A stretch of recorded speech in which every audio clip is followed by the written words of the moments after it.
High friends welcome to my channel Tripura job study friends आजकल भिडियोते आमरा जेआरपीटी ग्रुप डी एग्जाम सम्पर्के किछु गुरुत्वपूर्ण आलोचना करब।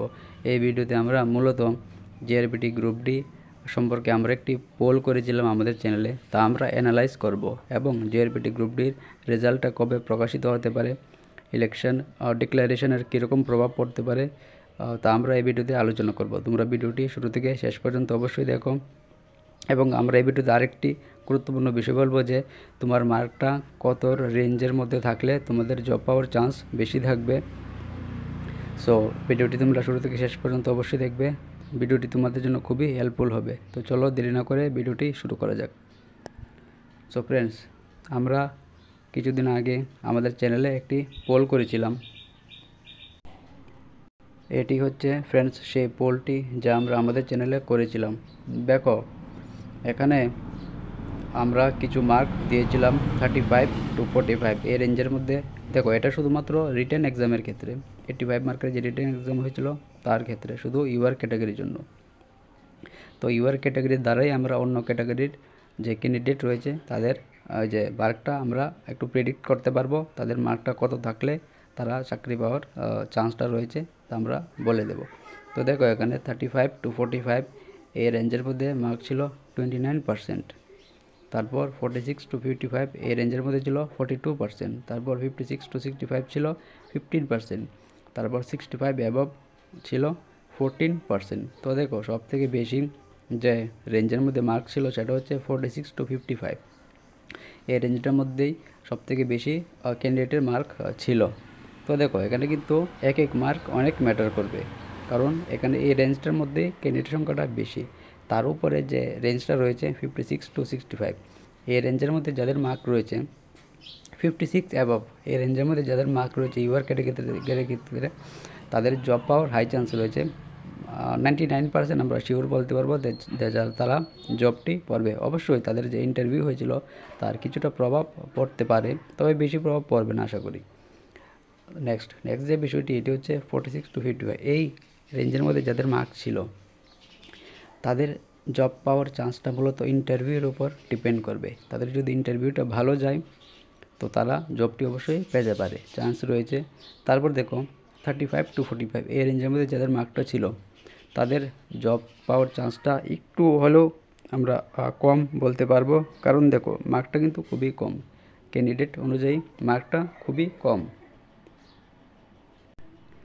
তো তোমাদের মূলত ইন্টারভিউ ভালো হতে হবে, ইন্টারভিউতে ভালো মার্ক তোমাদের তুলতে হবে, তবেই তোমরা জবটি পেতে পারো। তো দেখো এখন আমরা নেক্সট যে বিষয়টি বলবো সেটা হচ্ছে অন্যান্য ক্যাটাগরির ক্ষেত্রে। অন্যান্য ক্যাটাগরির ক্ষেত্রে প্রতিটা রেঞ্জের মধ্যেই কিছু মার্ক কমে, যেমন দেখো 46 to 55 এটা ছিল ইউআর ক্ষেত্রে। তো এটা যদি আমরা এসসির ক্ষেত্রে বলি, এসসির ক্ষেত্রে একটু কমে যাবে 46-এর নিচে, বুঝতে পেরেছো। তারপর যদি এসটির ক্ষেত্রে বলি তো 40-এর নিচে এরকম হবে এই মার্কটা।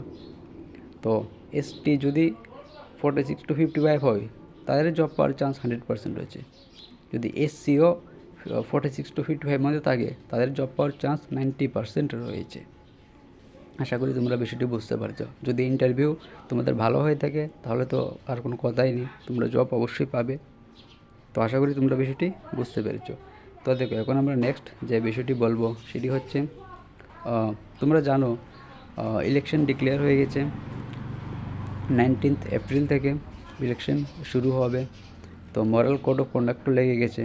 তো এখন অনেকেই বলবে যে রেজাল্ট কি প্রকাশিত হবে না এই পিরিয়ডে।